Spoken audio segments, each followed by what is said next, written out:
Do I still believe in the future of XPR? The answer is yes. I still am a fan of the project. I get it, the price hasn't been doing the best, but I still believe in this, even though nothing I say is financial advice. Let's say 25 cents for this bull run. That really wouldn't surprise me, even though it may never happen. We just don't know. But the way you take a look at it is that when it comes to a project like this, what I like about it is that not only is the name very similar to XRP, which it is what it is. I mean, if let's say the project wasn't good, it wouldn't really matter. But I think that hypothetically, XPR having the same letters as XRP, I think it kind of a little bit lives up to a small glimpse of that because it's not like XPR is a useless project, at least to me. For instance, the XPR network is a layer 1 proof of stake blockchain. Some people may be thinking, okay, nothing that special, but really we have to take a look at kind of its mission because it's even been stated that the XPR network provides an alternative to traditional payment systems like ACH and SWIFT or Visa and MasterCard through an innovative resource model. And when I take a look at something like this, I am not saying at all, by the way, that XPR can hypothetically ever overtake, Stellar or Ripple because I don't think it could do that, but I still like it because there is kind of like a place for projects that could be alternatives to that. Like for instance, we have seen these type of projects that are very similar to Ripple and Stellar, like Zebig, like XDC, like XCN, right? We've kind of seen that they have done pretty good. It's not like they have such a large sample size because it simply hasn't been around for, that long, arguably, I would say. But then at least it's kind of showcased that it's gained somewhat attention. And it's not like it's doing anything necessarily too revolutionary. It's just that many people think it's kind of like a alternative, like sort of like a watered down version of Ripple and Stellar. And then I've seen, some people kind of like pay attention to those type of projects. But then when it comes to XPR, it doesn't necessarily mean that it's a bad thing. I just kind of feel like, you know what? This is in a very unique position because we have to take a look at it. Because of the Ripple and SEC, kind of situation that went on for years, which hopefully now is gone forever, in theory, allegedly. But again, because of all those years of that type of situation, I felt like not many developers were willing to enter into this space in a sense that they probably thought, okay, we're going to spend a lot of, time, effort, and all this type of stuff. And then we're going to be entering a market that has a lot of like, this kind of reputation. I think a lot of people instead opted for, maybe blockchain gaming, AI and whatnot. And I think that's why we saw a lot of those, type of projects really kind of increase in the number of competitors. But then within this space, there really isn't that many. And I think those years actually could have been a blessing in disguise. Maybe if we see it in a positive way, because we got to think about this.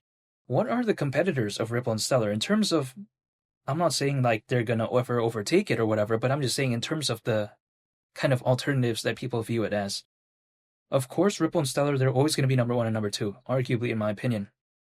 Number 3 is like XDC, number 4 is like, XCN, some people also say number 5 is like ZBCN, and then really beyond that, what is number 6 and number 7? XPR, arguably, and then something like Swiftcoin. There isn't like there's 20 or 30, at least the ones that are reputable, at least in my perspective. So then there isn't like that many competitors, and then at the same time, the market leaders like Ripple and Stellar have hypothetically done pretty good, despite, never really seeing a fully fledged type of hypothetical altcoin season this time around, and people have been saying that, you know what, even for the kind of like 1 or 2 year time frame, they still am a fan of what XRP and XLM has done.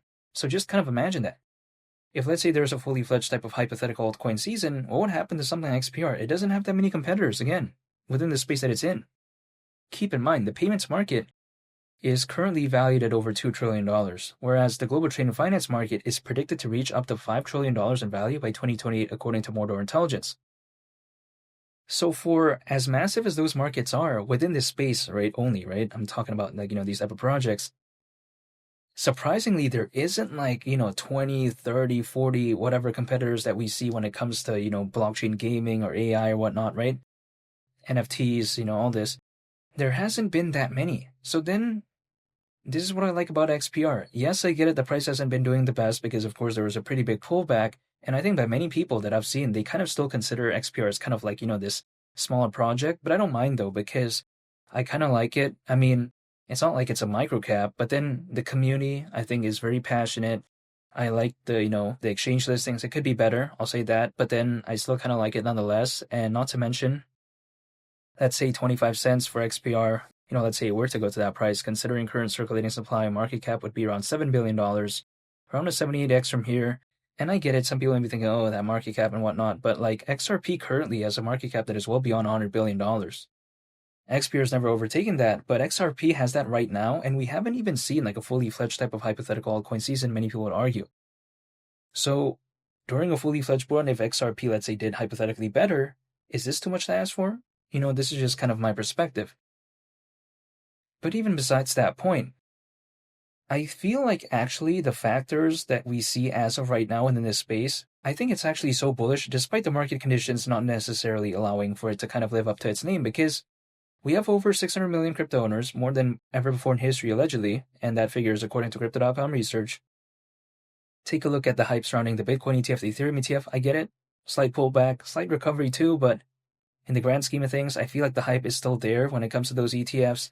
Not to mention, take a look at the number of institutional investors, the amount of enterprise adoption.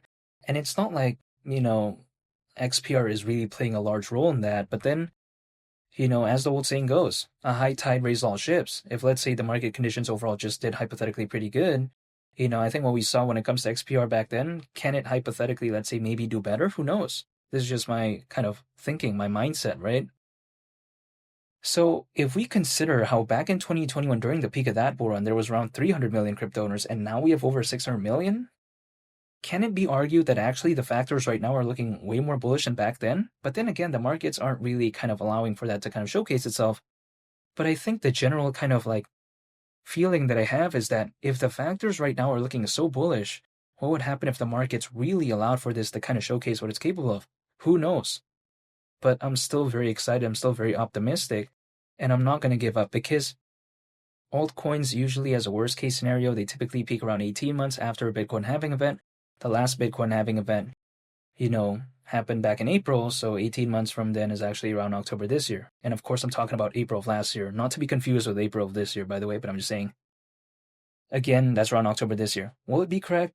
Only time will tell. I mean, there's no way to know for sure. At least I can't, because that's just based off history. Each cycle is going to be different. But let's say, based off that example, would right now be a time yet when altcoins are supposed to peak as a worst case scenario anyways, if let's say the market conditions are favorable?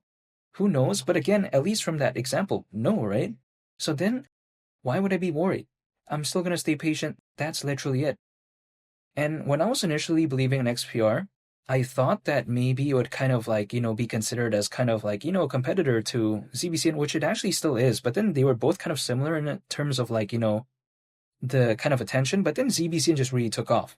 And I think what this kind of showcases is that even these projects in the same sector, we don't really know when they're really going to wake up, if they ever do. Because of course ZBCN did had a, pretty good rally, and then there's a pullback, but then that can be said with many altcoins out there. But I'm just saying, and there's only one thing I can control, and that's myself. I'm dollar cost averaging, holding, and just waiting, because I can't demand the markets to do anything.